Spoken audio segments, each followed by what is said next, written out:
This is a dangerous groups that we're dealing with now.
This is a dangerous groups that we're dealing with now.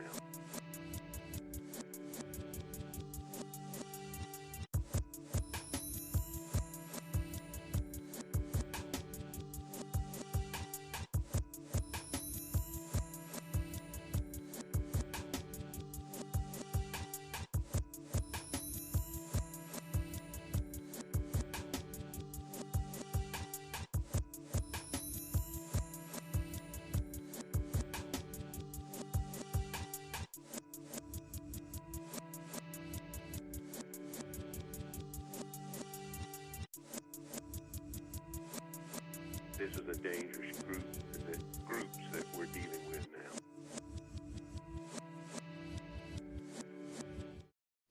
It's a new year and a new season.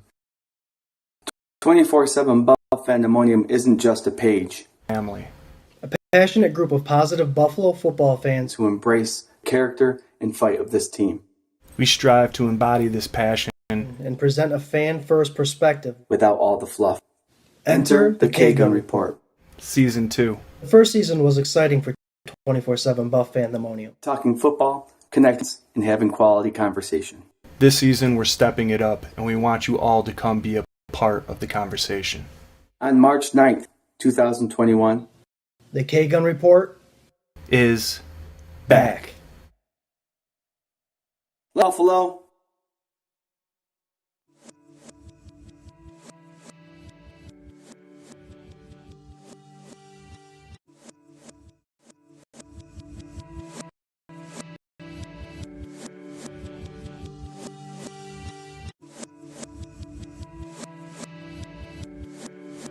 This is a dangerous groups that we're dealing with now. Ladies and gentlemen, welcome to 24/7 Buff Fandemonium presents The K-Gun Report, Season 2, Episode 33. Sorry, I had to turn my volume down. I'm Jarrod. Joining me tonight, we have Swank, Yo! Scott, Scooter, and the Fandemonium, guys. Great to see everybody here. What was that nickname, dude? Scott McScooter? Scott, Scooter. Scooter Magruder. Scooty. You can go. You can call me anything you want. Let's welcome Tony Benamino, Matthew Kilmer, Butch Rolls on, Brent Thomason, Butch? Gary Richardson, Lisa Packian-Johns, Ellen Lartz, Kevin Kania. Hey, Kevin has his show that he does. It's pretty cool to watch. Welcome, Kevin. Buffalo Spartans here. This is Sparta!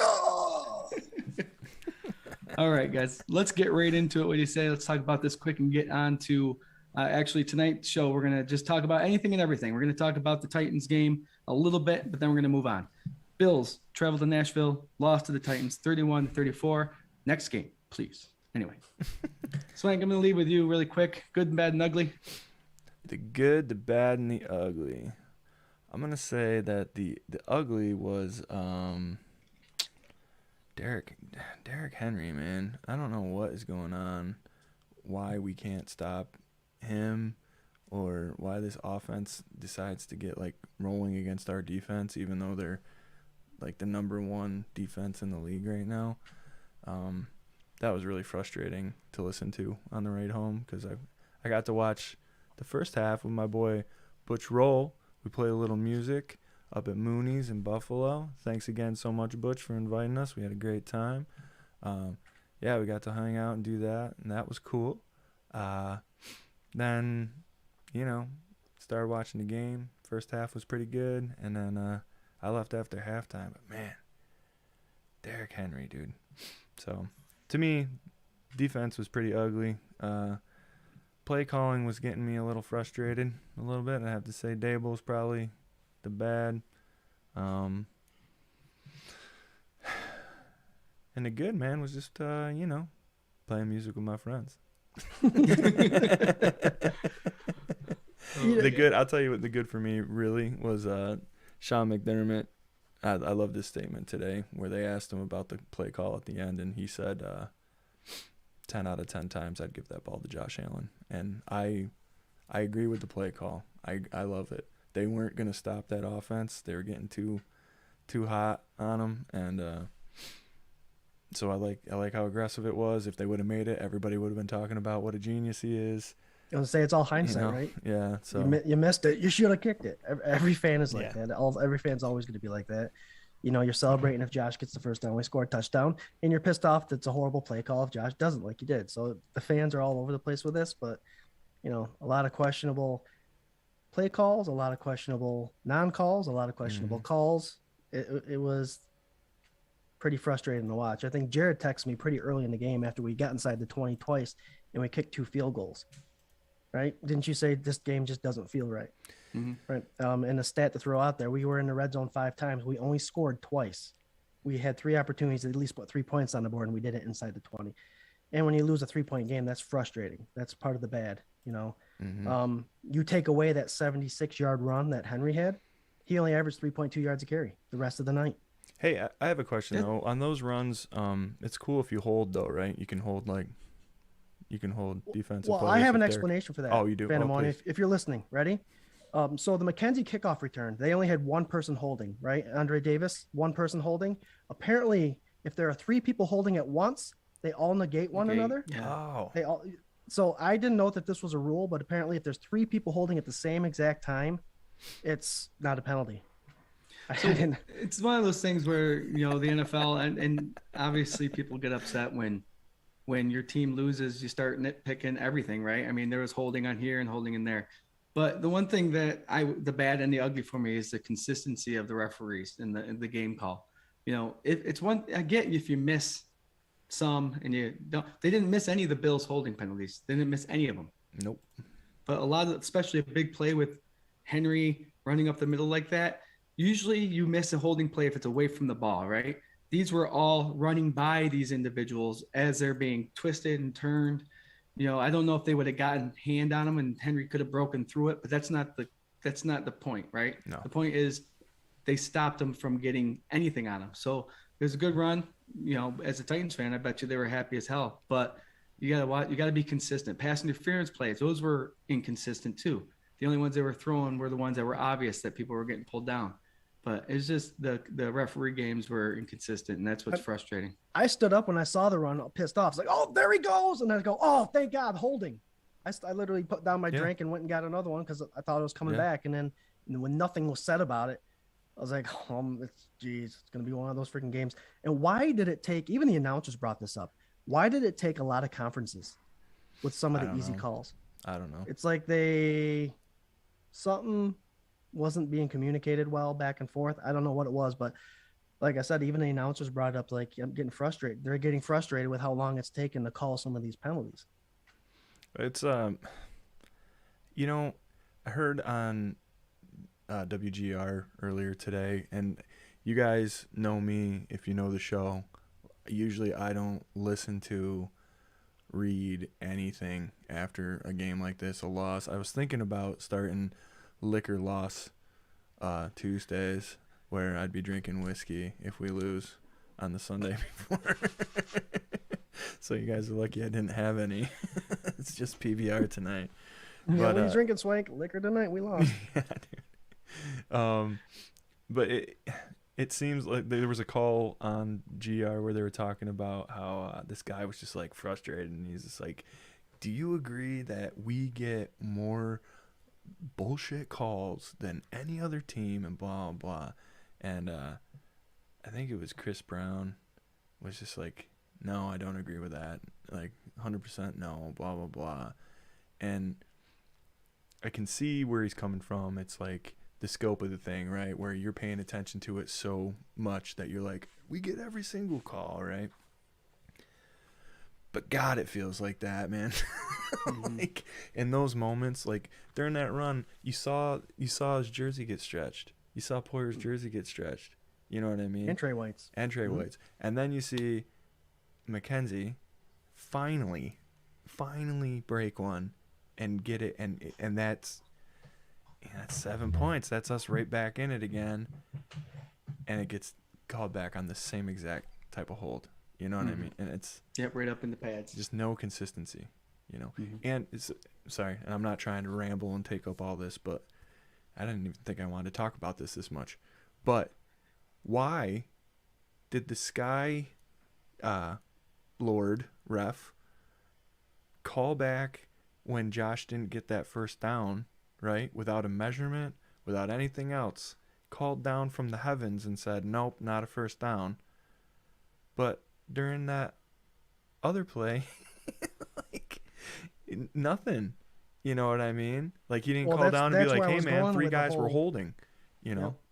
Well, that's where I was going with that whole, why did it take these refs so long to communicate what the penalty was for most of the penalties that were going down?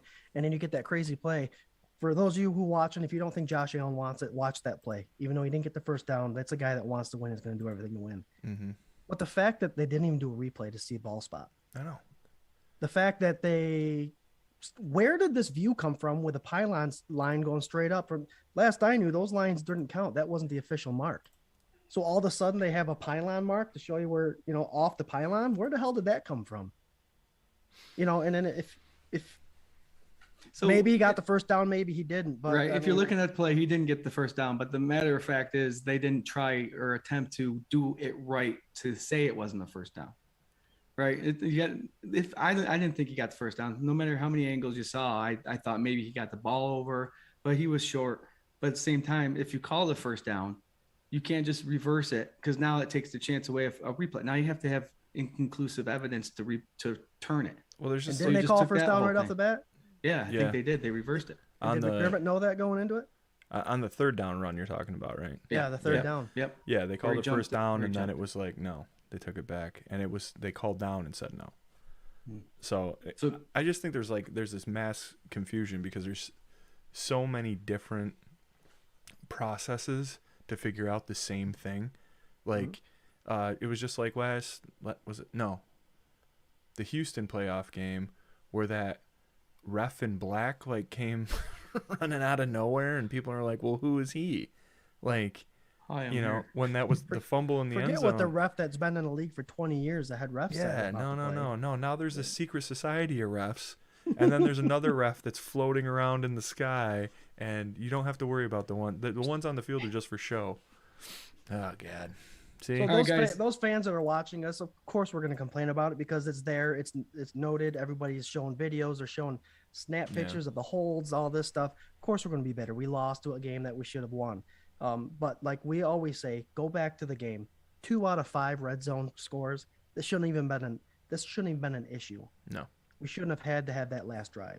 So the Bills needed to do what they needed. You need to play the game and take the refs out of it. When you score 40 points and only give up 10, they have no option.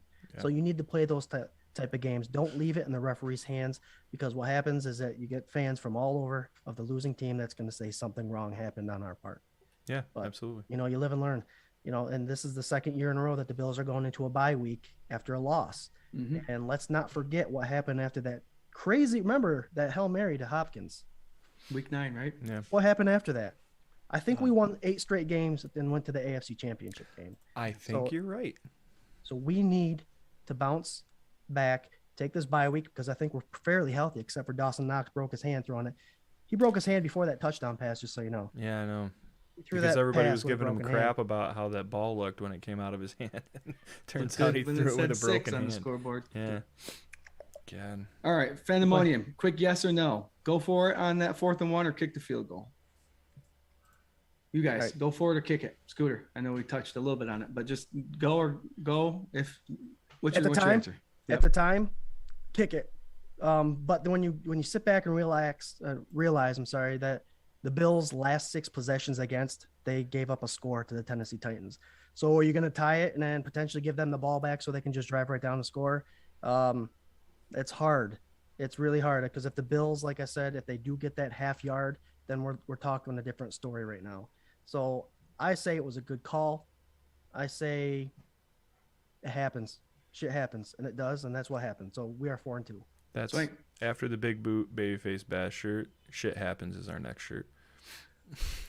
Shit. I think Allen stepped in shit because if he didn't slip, Yeah. it would have been a different call.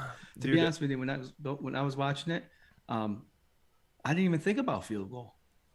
In my head, I was like, no, they're gonna go for it. I didn't even think about field goal. Yes, field goal would have tied it, but Allen hits those 4th and 1s 85% of the time. I think I saw. So the only 81. reason why I didn't is because he slipped, and that just happens. Go Yeah. for it. Yeah, like I said, And man, Simmons was kind of handling Feliciano the whole game, so that's kind of an issue that maybe we can bring up next week. sure. Like I was saying about McDermott, man, 10 out of 10 times he'd put it in Josh Allen's hands, right? And I'm in the same camp that you guys are. Like, I never thought it wasn't going to be a sneak. I never thought they weren't going to snap it. The announcers were talking like they were going to hard count it. I just didn't see it happening, and to be honest, I was fairly confident that we were going to get it. If he wouldn't have slipped, I think we would have got it. I mean, he's a huge guy. He's not scared of anything. I heard some people complaining about like they should have saved that Knox, play for a touchdown there and whatever. That 2-point conversion was very important. It was super. That's super why important. that play was played, because you need to pull something out of your ass to make it work. But if you're going back to that, you did that to get within a certain amount of points, and then now you're down by 3. So you're in the spot you were gonna, right? So you can argue until you're blue in the face about whatever. I think that we've had the team for 20 years that would have kicked the field goal.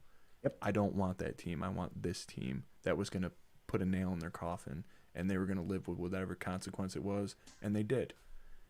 So now they're gonna go into the bye. They're gonna wear it for 2 weeks, and then they're gonna take it out on the Dolphins. And I am Exactly. fine They're with going to that. live by those consequences. I'd rather them live with those consequences than kicking a field goal and losing that way. Yeah. Sometimes the right decisions don't always end up having the right results. So unfortunately, we didn't get what we wanted. They're going to be stronger because of it. Brent Thomason, I miss you, man. He said, yeah, he slipped, but Dawson's big arse got pushed to Buffalo. And Jeff, The line struggled. The Yeah. offensive line struggled. both I offense and think our defensive defensive line struggled as well. They got outplayed, man. Like, Tannehill's been sacked 20 times in 5 games. That's 4 sacks a game. We didn't get one sack. I on don't him. understand. Like, so And Basham and Epinesa were benched. yeah, why? The healthy scratches, right? Yeah. Why? Game plan. I mean, wrong game plan, dude. You think F.A. Obata's better than those two? No.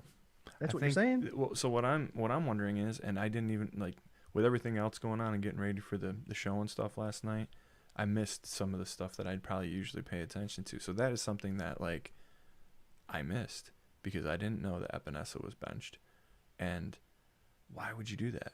And how much I don't know how often Leslie put in blitzes last night, but it should have been very Not often. often. It should have been like I get that you got pressure with your front four against Mahomes, but you're not playing Mahomes, man.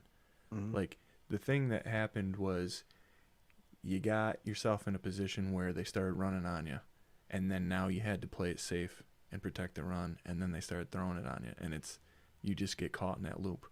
So, it irritates me so much to see Ryan Tannenhill's Twilight vampire teeth grin like running up and down. Oh God, I hate him.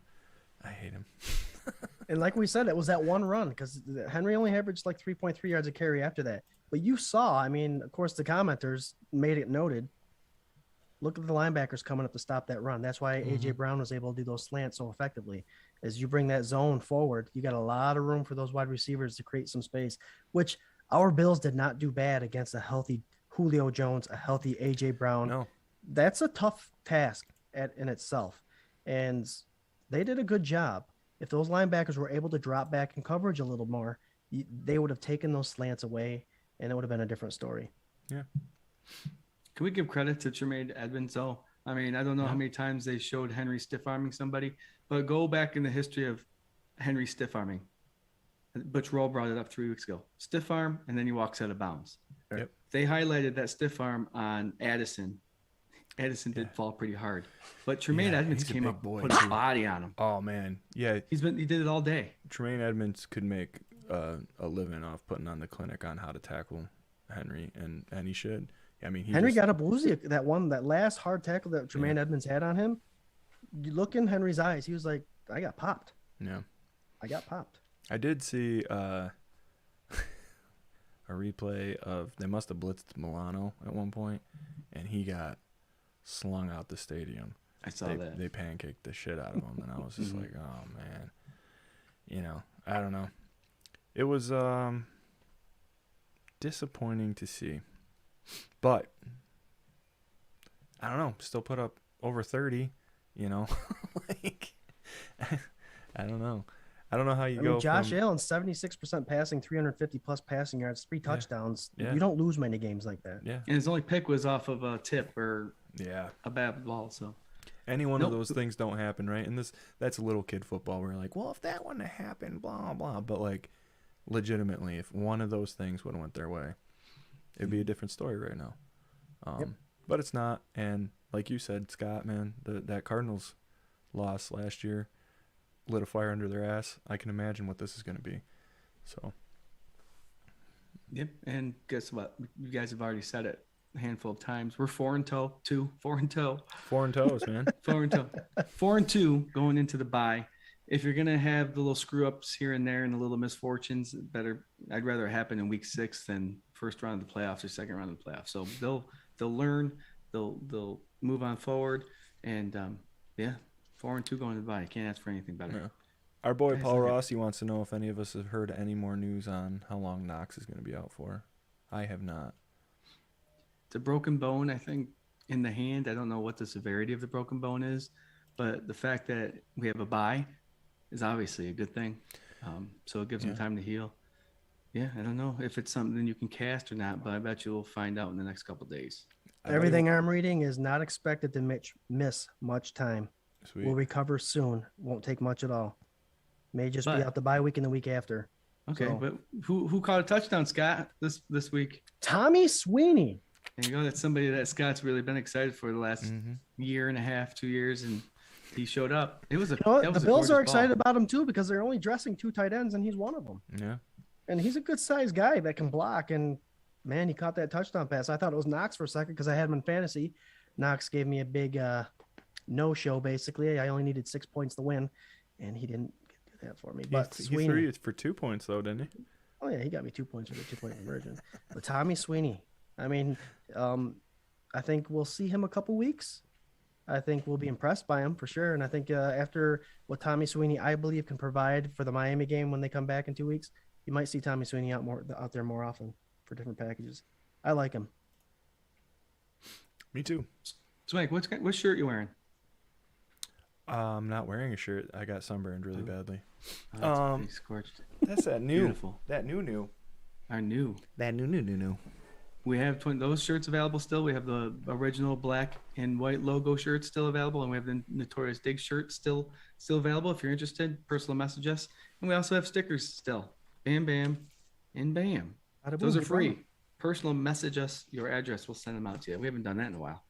Nope. Fandemonium, throw it out there. Anything you want to talk about tonight? We're gonna definitely get to it. Let's see here. Let's see what we got going on. Can I give a special thanks out to everyone that donated for both the Andre Reed Foundation, Read with Reed, and the Butch Roll Foundation, Caring for Kids. Great participation. It's a good thing that those guys are providing, and we were excited to have them both on our show to help. Sometimes the donations is not what counts right away. It's the awareness. And for our show to be able to be a kind of a stand to show people and make them aware of these two foundations, it was an honor, and I'm glad they came on the show to tell us a little bit about it. And you know, we did a little something for the Butch Roll Foundation and the Andre Reed Foundation, but it doesn't stop there, guys. Anytime you want to check it out, read into it a little bit. There's a lot of information on both the .org pages, and donate. It doesn't have to be them. Just don't. It makes you feel good to donate and help out the kids for sure. So I know one of the winners is Billy Gallagher, a huge Giants fan, but a great friend of ours. He won the Andre Reed jersey, and I know that he let Scott and I know that he's gonna raffle that off as well. I don't know where he's gonna do it, but he's gonna raffle that off, and all the money that he gets from that will go to the Reed for Reed 83 Foundation too. Yep. All right. I think we lost Swank for a minute. You let us know there's no sound on his side, so he's Oh, I just got back, boys. Oh, there he Hey! is. There he is. Can you hear us when that's happening or no? No. So everything goes good, but then the only thing is like I can't hear what you're saying, and it goes for like 15 seconds, but it feels like 3 years. So. Oh God, what words is Jarrod jacking up right now, and what's Scott rambling about? What's he saying? Guys, Paulette Brown go wants ahead. a sticker to represent Buffalo Bills. Paulette, just PM us your address. We'll send them out to you for nothing. Oh yeah. Do it up. Welcome, Paulette. You're new to the show. Hi, Paulette. We had Troy Hello. Pedito saying, "What's up, guys?" What up? What up? Scott, when's the trade deadline coming up here? It's usually week- It's usually week week 8. Yep. All right, Yeah, I'm just so- I know we have stated from day one that we have a pretty stout team and depth, but if there was one spot you'd want to trade up for and get an improvement, where would it be? Throw that on out there. That's, I mean, the Bills are, like you said, stout everywhere. I mean, the corners played well. Taron Johnson and Levi Wallace both played well against their respected wide receivers yesterday. Like I said, we got beat, but that's a man defense, and the linebackers couldn't be pushed back to help with the coverage. So that's the hard task, especially when the quarterback's given plenty of time to throw the ball.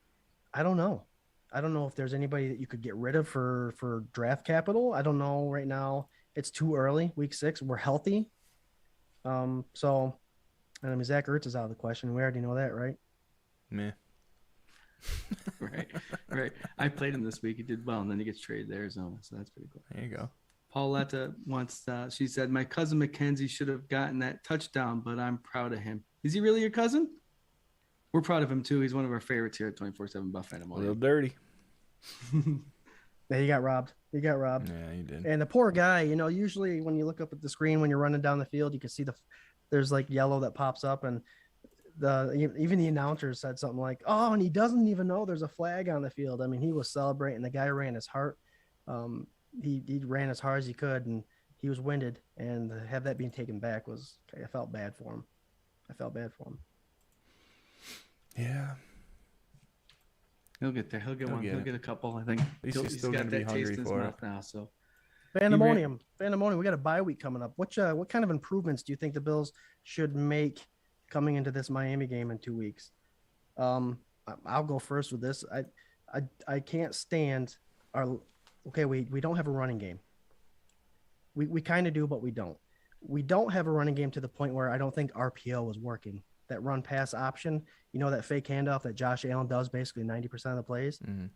That's They the kept draw doing last night. That's the draw the linebackers up to pause them, to freeze them, and it's not working because our RPO offense isn't that great.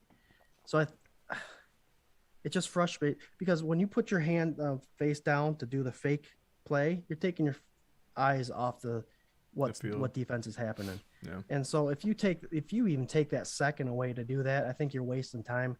I would like to see Josh Allen and Dable not call as many of those and just drop back and fire the ball, because he throws it quick. He can get rid of the ball quick. And if we're delayed by that 1 second, then you got issues.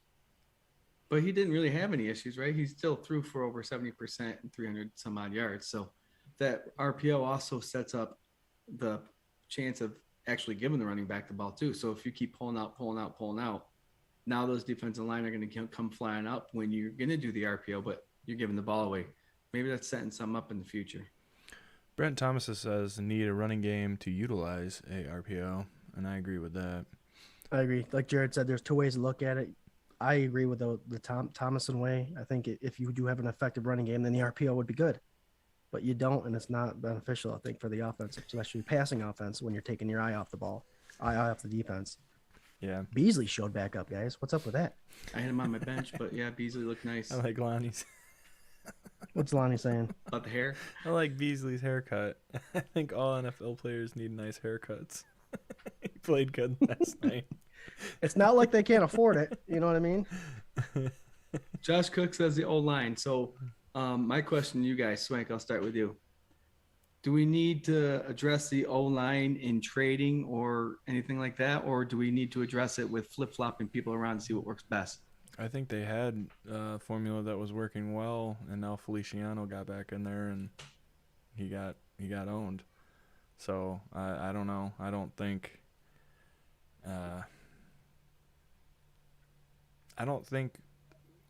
the O-line needs to be completely rehashed right now. If it does, there might be some problems on like that side of the scouting or something. Like it seems like our O-line has just been a revolving door for the last 4 years. And you think you get some solid pieces in there, and now it's, you know, a guy like Cody Ford. Like, is he done? You know? Yeah. It could be Bean's biggest bust. Write that down for. I like Bolker. I always thought Bolker did good. He's always gotten Okay. good grades, and he filled in that left guard position last year. Yeah.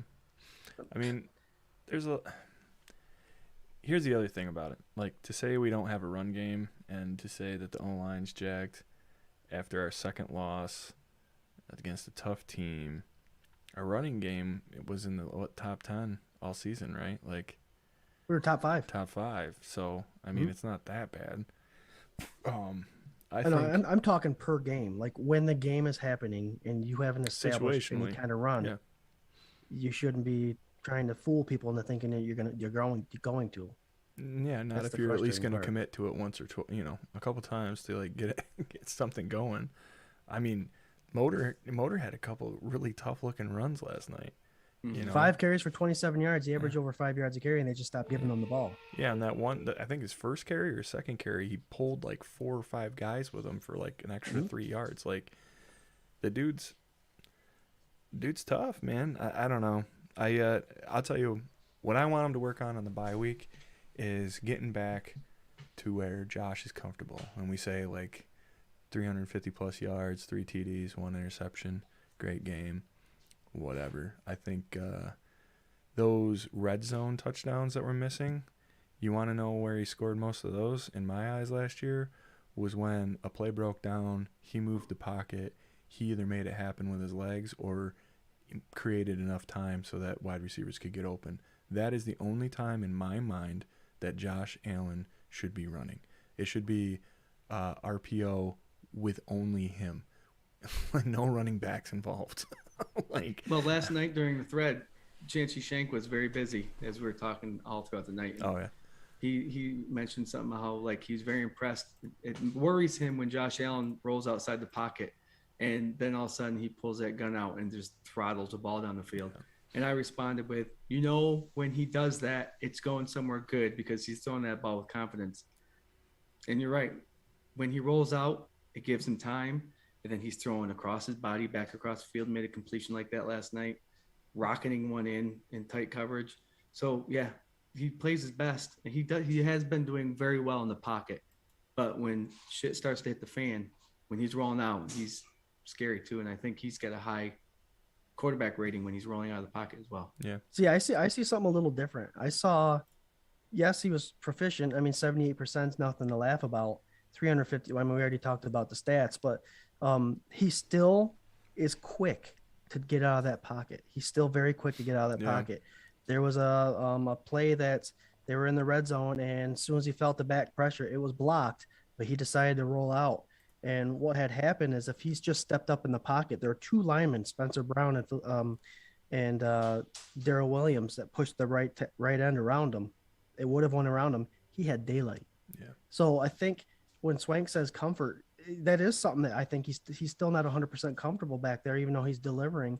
I think that that pocket presence. Yes, Josh Allen is dangerous when he rolls out, but he can be a lot more dangerous if in some of those instances he just steps up in the pocket instead of trying to roll out all the time.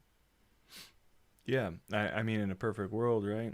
He'd be sitting in the pocket and picking them apart like that. I think last night's deal was the D line was just more physical. They wanted it more. Like, that's, I don't know what else to say about it, because I don't, I think that they've went up against some pretty tough D lines this year, Right. And a lot of people say, no, like, we thought so, but not now, or whatever. But, Washington and even Washington's got a stout front four. Kansas City's line is like the best part of their defense right now, so I don't know. I think, yeah, he's got to be more patient. But I think that once he starts seeing them guys come through, you start to get this Josh. Mm-hmm. And I'll give it to him. He seemed pretty even-keeled last night as far as, like, reactionary. But, yeah, there was definitely some times where he rolled out of the pocket and he didn't have to. There was also some times that he took checkdowns or like, shorter completions. That one where Diggs was, like, wide open. It would have been a touchdown. That one got me a little bit in my gut. I think he threaded a ball into Emmanuel Sanders, but when the camera panned out, Diggs was like alone, heading for the end zone, and I was like, That was on like three occasions. There was a lot of wide open receivers that were missed. Yeah. Yeah, the later in the fourth quarter, that deep ball down to the right side seam of the field, that series after, there was a series after I think we held them to a field goal, and I wrote down during the live stream, this is where we need a drive and a touchdown. Mm-hmm. And it seemed like the 3 plays that wanted to be called were deep balls, and that was so frustrating. That's part of the Walmart ball that I said was starting to show up. Yeah. Because he's so hell-bent on throwing that ball deep that he missed Sweeney wide open 20 yards down the field. Instead of throwing the ball 50, he could have got a first down at 20. Mm-hmm. So Josh should be better than that. It shouldn't be all on Dayball. Dayball can call the play, but Josh still has to throw the ball. Yeah, there's got to be execution. Yeah, and also, like, just to take a step back from what we're talking about right now, we are talking about a quarterback who threw for 3 touchdowns and I was waiting 300 patiently yard, to jump in there and say, yeah. But also, they're leaving. This is the thing, man. They're leaving a lot of meat on the bone. Like, this red zone stuff is ridiculous to me. Like, you can march down a field methodically, even when it is a tough defense or defensive line or energy or whatever, juice, however you want to say it, whatever it was last night that got in the Titans' ass to get them as riled up as they did. You can methodically march down the field over and over and over and over again and then get stuffed, and settle for field goals. And it's like, you can't do that. They've been saying the Bills can't do that all along. Even when they whooped up on the Texans, they left stuff out there. The Dolphins, they left stuff out there. Even the Chiefs, they left stuff out there. So it's like, if you start curbing that stat so that you're making touchdowns more than you're not, all of a sudden you don't have a whole hell of a lot to worry about. Yeah. Even if the defense does have a low game, And this could be something we see in week 16, 17, 18 playoff time. Mm-hmm. We still got a long season to go, and, we are leaving meat on the bone and stuff out there, but hopefully little tweaks here and there, and they'll be able to make those things count. And that's what, we're hoping that happens. Like Scott said earlier, 7-2, losing the Arizona Cardinals went to a bye, and after that bye, we just took off. So after this bye, let's hope we take off and finish strong, because, we're still 4-2. What I was going to say earlier when you guys were talking about Allen's numbers and stuff, but I still wouldn't trade Allen's gameplay in for anybody else's, even though he's missing stuff. No, we wouldn't be talking about it this way if they came out with a win. But with losses bring out some yuck feelings that we all like to find reasons why, but they did play a tough team, and I wouldn't trade Allen's play in for nothing. maybe a little bit here, like it's tweaks here and there to clean stuff up, but he's our quarterback. Our boy Eater's Swank, on. what's your take on her? Go ahead. Our Let's boy put the Eater's fan- on. He said, "I'll take going for the win anytime. Trust the process." Hell yeah. Oh, yeah, And Eater. like he slipped. That if he was upright and didn't slip, that would have been a different story. Even though that left side of the line got plowed over, yeah, he would have been just fine. Mm-hmm. What were you gonna say? So- the Buffalo takeover in Nashville is overrated. What do you think about that comment? We had 54% of the stands were Mafia. And the announcers continue to say that it was overrated. We did not see any Mafia during any film time, any of the cast a pan away from the field during the end of a quarter or timeout. They just kept it all on the Titans. And I watch a lot of Bills home games, and they always find the opposing team's fans and kind of highlight them every once in a while. But Mafia, we hear you. We heard you when Beasley caught touchdown passes. We heard you. So it's frustrating to hear announcers like bash us for taking over a stadium, because we did. Like I said, 54% of the fans were our fans. I just think these comments are starting to be Collinsworth last week and then these guys this week. I understand when you're playing pro football teams on like Sunday Night Football and Monday Night Football, they're going to hype up some of those players on the other teams because they're there for a reason. They won games. That's why they earn these primetime spots. But come on. There should be a come on man series based on how these announcers are biased. And I'm not saying it because the proof is in the pudding. Go back and listen to them. And that was one of the comments that pissed me off is the Buffalo takeover in Nashville is overrated, even though you heard the Bills fans louder than anybody else. It was freaking nuts. And you can be biased in college football because each college football team has their own announcing crew, from wherever you're watching it. But the NFL has one Sunday night crew, one Monday night crew, one Thursday night crew. So you got to get that out of there. And if you go back and you look to see that some of these announcers are playing favor to a certain team over and over again, get rid of them. Yeah, man. I don't know. I think it's a national narrative, right? Like everybody's the Bills have some success, just like when we won last week against KC. There still was like, you would think at that point people would be like, all right, like they're the best team in the NFL, and you had like this like section of people that were. But then you had this whole other part that was like, well, it wasn't that the Bills played well, it was that the Chiefs didn't play well, and blah, blah, blah. And it's the same old bullshit that's been plaguing this city and this football team for all these years. It's a small market. People don't want to see them do well. They have a losing history in the Super Bowls and all that other stuff. That miracle shit. We didn't talk about that. That miracle bullshit last night. Oh, my God. When he faked it the first time, I was like, this son of a bitch. If he really thinks, man, because that, you want to take a fan base out of it. If they would have hit on the first one or the fake one, for sure, but the second one, that was absolutely a forward pass. And I got in an argument with a guy at Mooney's about, I was like, well, they finally got the call right. And the guy was like, well, I think they got the first one right. And he was a Bills fan. And I was like, what the hell are you talking about, dude? Butch roll. They were showing, Butch and I were watching the replay of the miracle before the game played while we were packing up musical equipment. And he said to my face, that was a forward pass. And I had this dude saying, yeah, man, no, I think they got that one right back then. I was like, what? Get out of here, dude. I'm just a realist. Just a realist, man. Get out of here. Go home. Yep. Yeah, we got let's see. Eater says that it's showing that he's a 1 year anniversary follower on Facebook. That's pretty cool. Oh, that's cool. I have a milestone follower Nice. and Debbie Emerton. Yeah, they're Nice. throwing out little anniversary follower for Eater. Hell yeah, man. That's pretty sweet. Well, thanks, guys. Oh yeah. Lonnie, you're just a follower, so you got to amp it up a little bit there, Lonnie. There's a lot of names on here that have that year anniversary. I mean, this is Yeah. what's awesome about Tuesday nights is we get to hang out with everybody that we've seen for over a year. Hell yeah.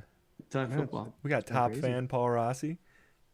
You know this. This Yeah, is you cool, We man. got the- Paul was in the comments earlier, already talking about the draft. He thinks we should go after offensive lineman and corner. I agree with the corner, by the way. But Paul already thinking about draft. Paul, join us next year during the draft time. We know we have that 4-hour party that we like to get really tired at.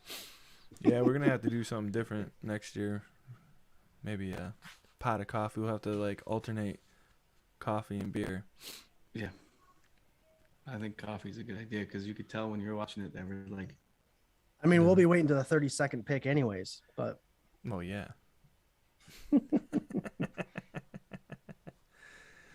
Brent Thomas says we need a beer slammer badge.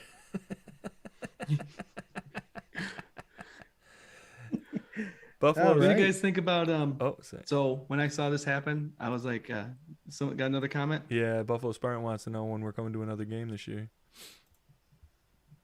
Dude, I love the atmosphere when you go to the games, but nothing beats, for me anyway.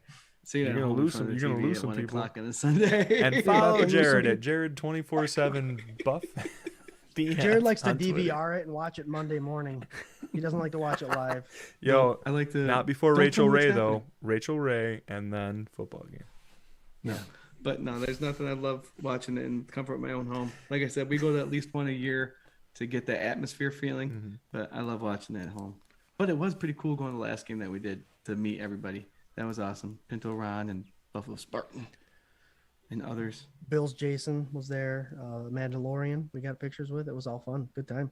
Here's Eric with Jarrod as a secret Steelers fan. We all know how I feel about that. Eric. We've been friends I don't know for who 20 plus Jarrod years. And he with still one doesn't know how R to spell is, your but- name right.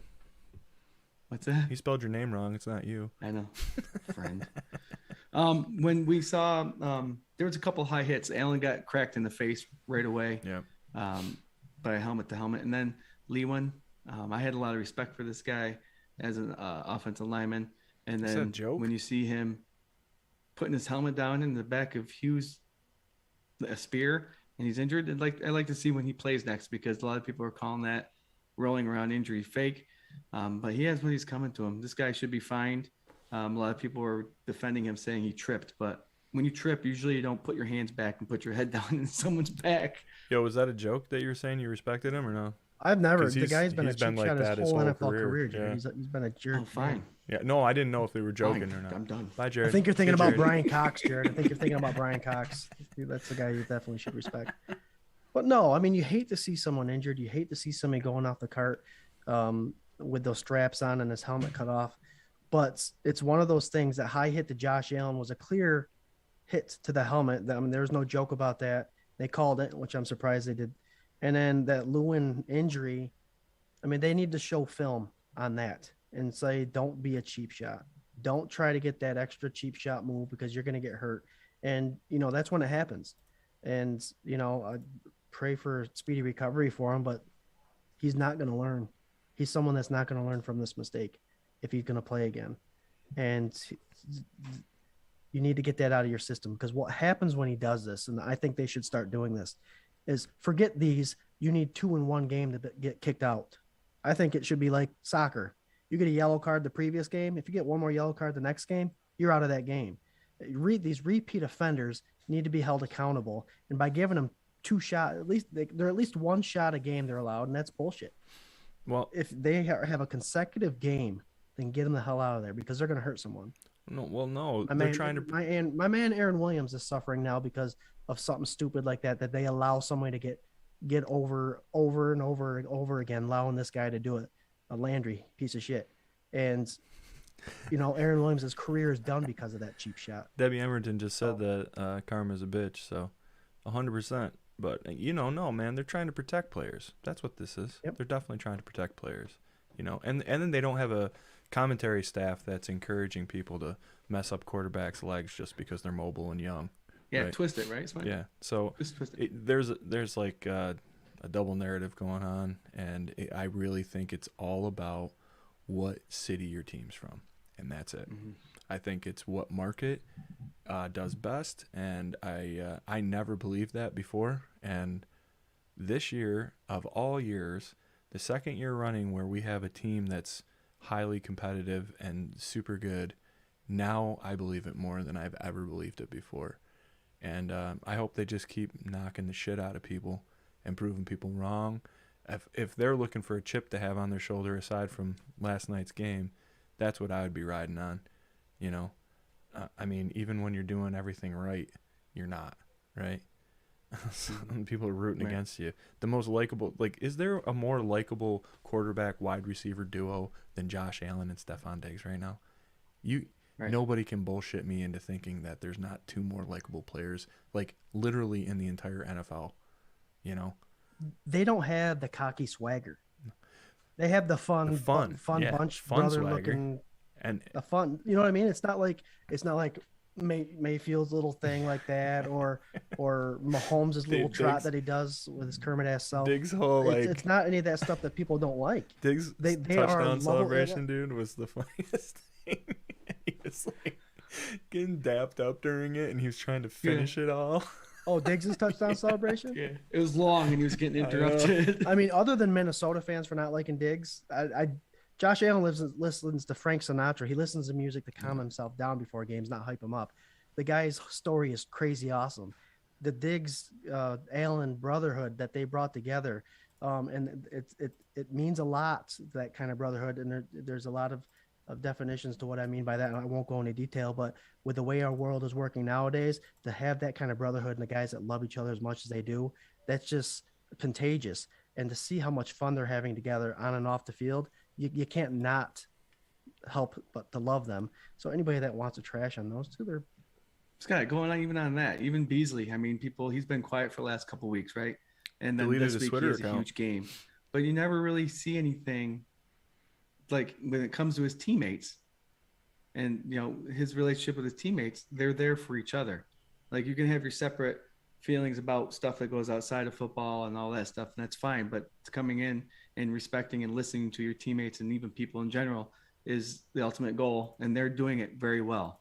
So yeah, and then look at Knox and Allen's relationship. That's pretty cool too. Yeah. It's just working all together. Emmanuel Sanders, I mean, first year with the Bills, well-traveled veteran, saying that Josh Allen is something special, singing his praises, getting in on the celebration. I don't know, man. It is really hard not to like literally anybody on this team. You know what I mean? But definitely not the faces. Like, there's just nothing you can say. Like you said, unless you're a Minnesota fan and you're butthurt about all that. Like, but the dude, I would be mad too if he got mad at my team for treating him the way that he got treated, and then being like, you know what, I've done everything I can do here. I got to move on. Like, I would feel bad about it too. But he loves Buffalo. And he's not even getting as many receptions this year as he did last year. That prima donna.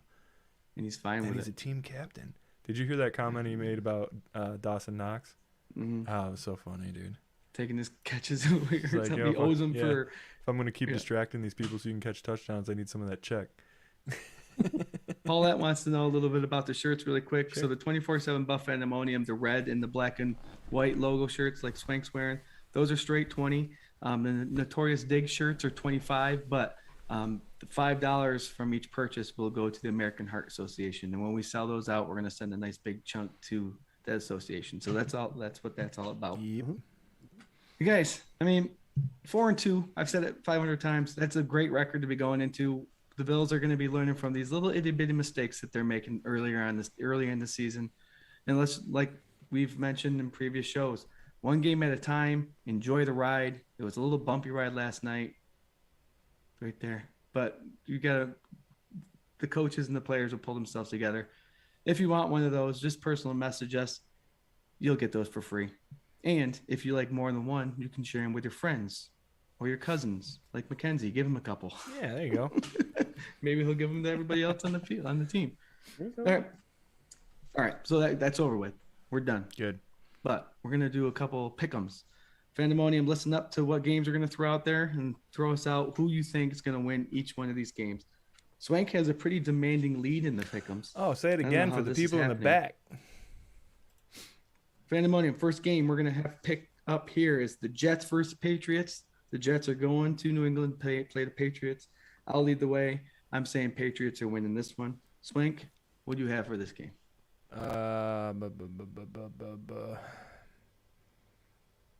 Yeah, Patriots. Not inching up here for me. Scott, what do you got? who was it? Patriots versus who? Jets. Patriots are home playing the Jets. Yeah, the Patriots just lost a tough one to the Cowboys. I'll go Patriots. Well, that keeps me in the lead. Let's keep that good feeling going. Mac Jones is the best rookie quarterback ever to come out into the NFL, completing 71% of his dump-off passes. Buffalo Spartan says Patriots. John's Patriots. Paulette, Patriots. Eater says Jets just because. But Thomas and Pats, we look like Pats. I do like Patriots. Eater, I do like that, that theory of like the Jets winning just to keep them all down there. Right. I love that. But man, yeah. Well, since we're doing this, guys, I haven't been paying much attention to this, but I'm seeing this feed go like by quick. That means our Fandemonium is keeping the conversation going, which we absolutely love. Yeah. You know, we have milestone followers, anniversary followers, top fans in here. Guys, this is awesome. We got a bye week coming on. We're still talking for an hour because you guys are keeping it going. We got 24 people on. This is awesome. Keep it up. Go ahead. I just got excited. I can't keep track of the people talking because it's happening so often. It's just moving so quick. Give me guns, man. Did you make a sound effect? Did you pop open a beer? There you go. All right. Atlanta is traveling down to Florida. Apparently, Florida has an AFC team down there besides Jacksonville Jaguars. It's Miami Dolphins. I'm going to go last on this one. All right. Scott, Atlanta at Miami. Fandemonium, Atlanta at Miami. Go. Miami. Hotlanta. All right. I have Miami as well. And Uncle Swank pulls in. All right, let's see. Anybody out there? All right, if you're interested in the shirts, really quick, personal message our 24/7 Buff Fandemonium messenger. That means we can do everything private with you, and it's just you and us talking to you, so we can get things situated that way. Yeah, give him the Venmo. Venmo is at Scott 24/7 Buff Fandemonium. And when you PM us, I'll let you know what that is. And if you want a Cash App, it is just $Scott 24/7 BF. Nice. That's it. Best friends.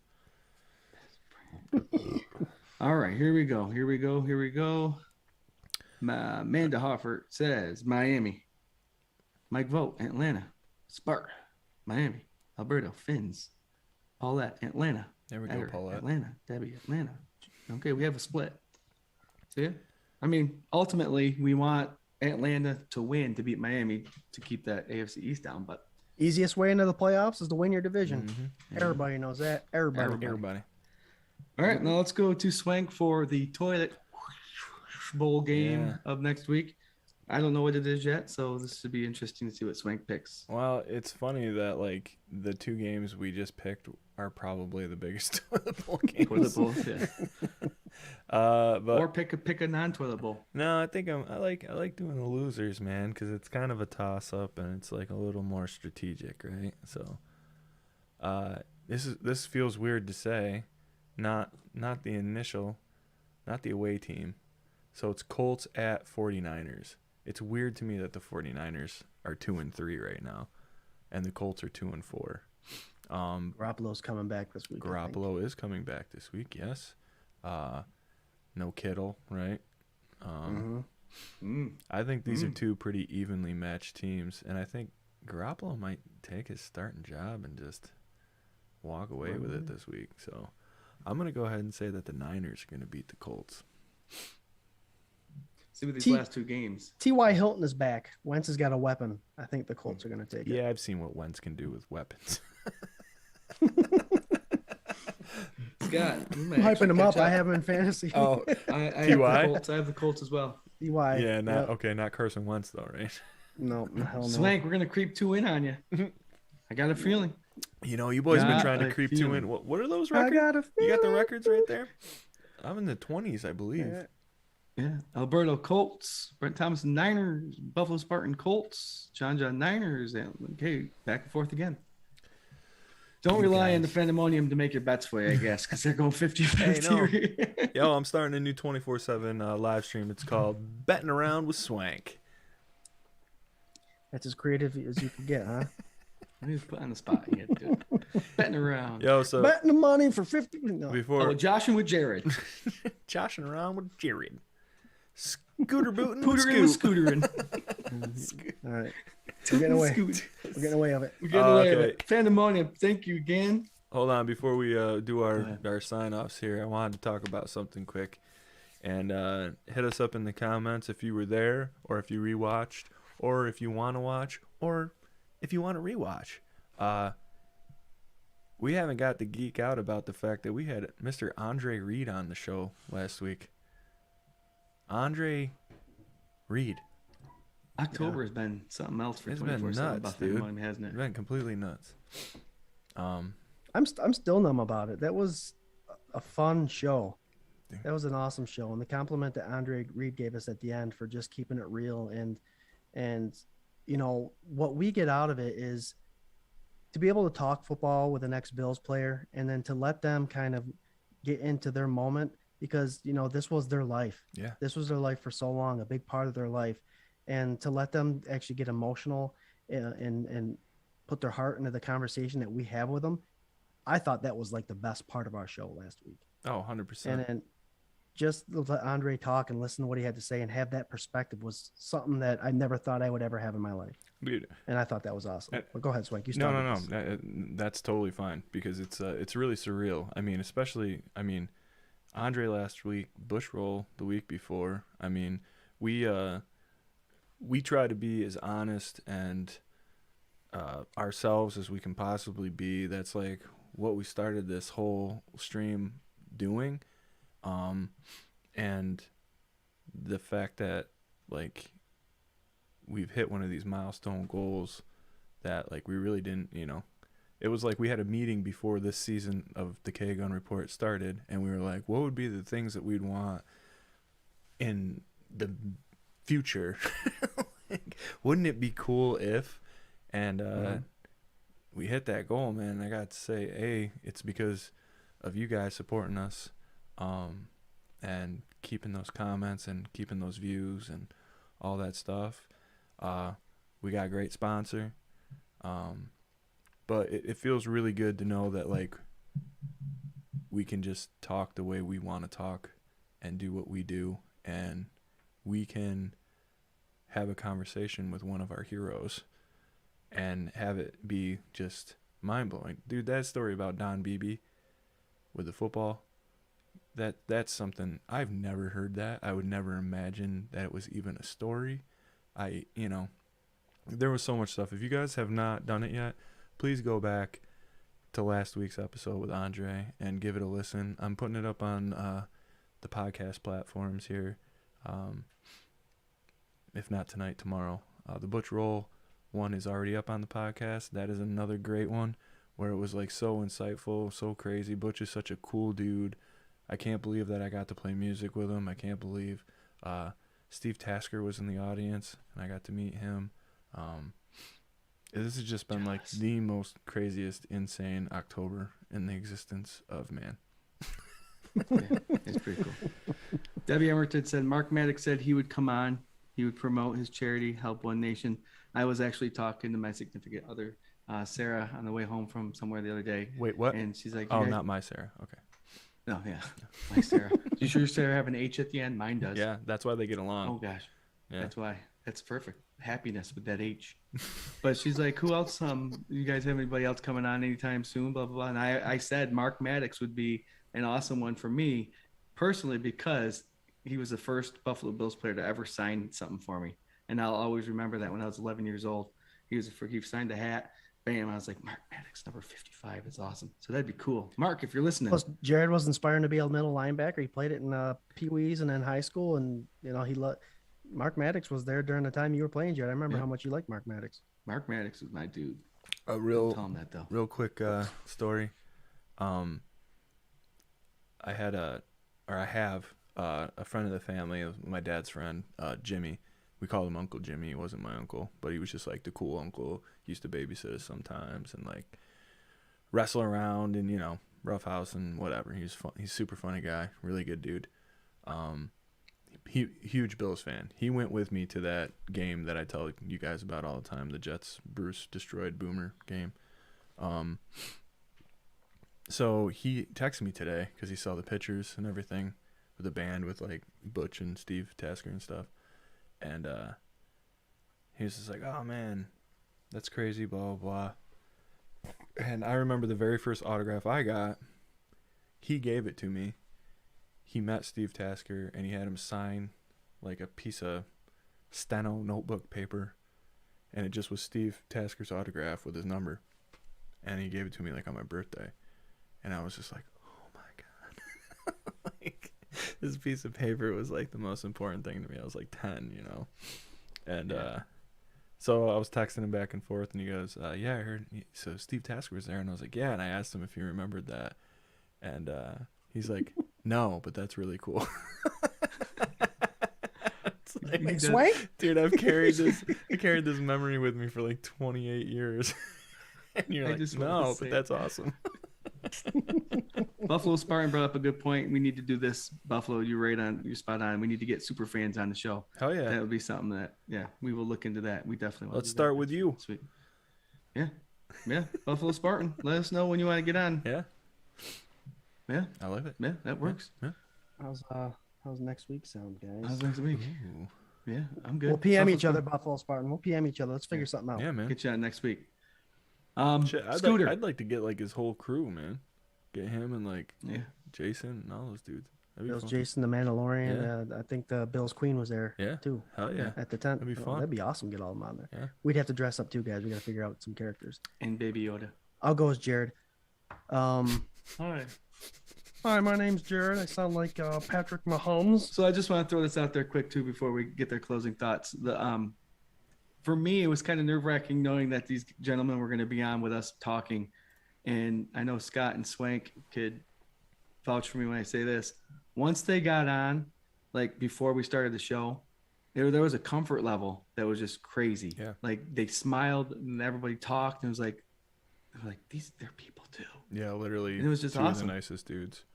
Yeah. 100%. So Yo, and I want to to read and Butch roll, man. not for not to call anybody out or embarrass anybody or anything, but like Jarrod did a hell of a job hosting that episode last week. He kept everything moving. Everything was good. Everybody in the comments, let him hear all that love, because he did a really, really good job. So I've listened back to it like 3 times. It's awesome. So Yep. And Scott, you were okay, but anyway. I don't have to host, I don't have to host. I don't have to keep things going with your idols sitting right in front of you talking back. Yeah, exactly. Keep it. I could be quiet for a while. Just dude, one of the craziest, and you and I have talked. We talked about it after the show, but when you were describing like a coverage scene to Andre Reed, and you were like, so it's cover 2 and blah blah blah, and you're going through all that stuff, and then Andre was like, well, actually, so if you did this, it could be disguised as this. And after the show, Scott and I were sitting there, and I was just like, dude, you just got... It wasn't even a bad thing. It wasn't a bad... No, awesome. not at all. Not a bad thing. But, like, you just got, like, not corrected, but, like... Educated it was an educational by moment. literally one of the best people to ever get educated. It's not like some dude sitting on his couch being like, no, that's disguised as this. It's fucking Andre Reed, dude. And it was awesome because So it was much- coming from a fan perspective and someone's played the game a little bit to an actual NFL player that, and he did not, like I said, he did not make me feel like, oh, you're an idiot, Scott. He's just like, okay, well, I see that, but this is probably what happened. And it was like, that was sick.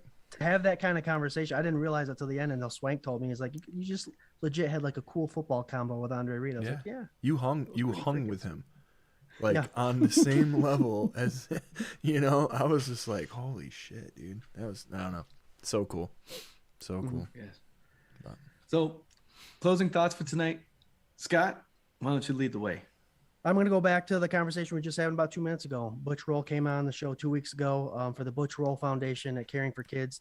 And then Andre Reed last week, the Andre Reed Foundation, Read with Reed 83. I could tell you about both of them, but we don't have enough show.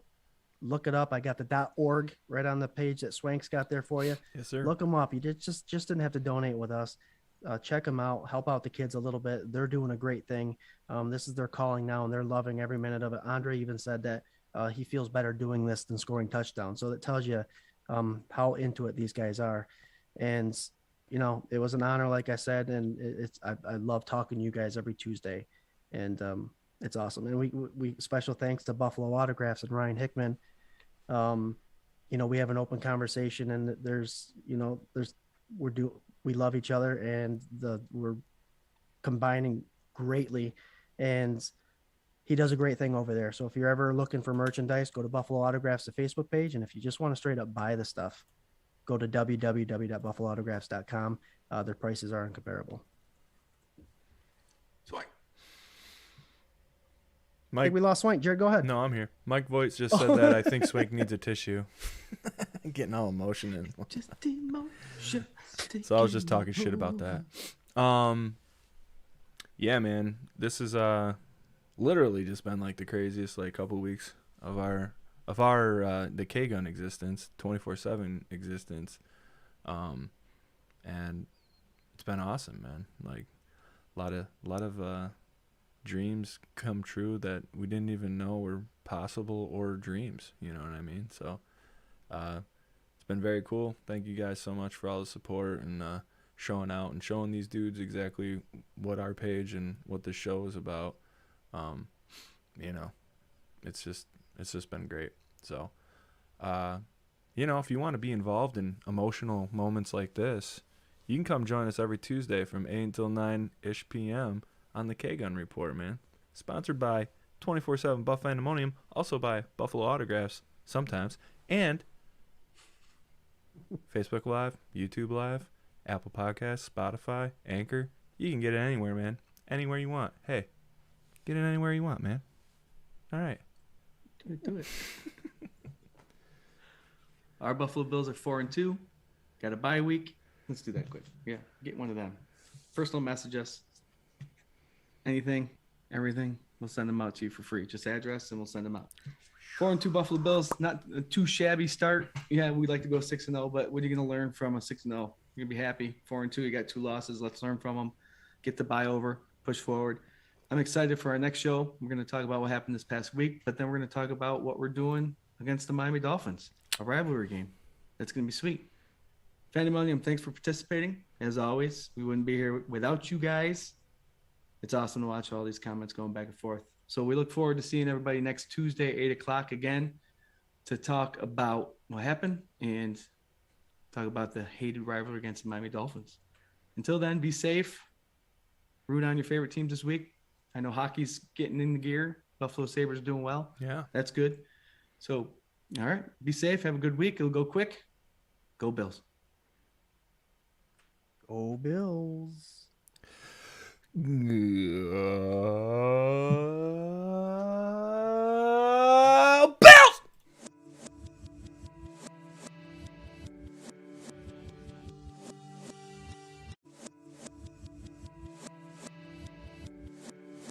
This is a dangerous group.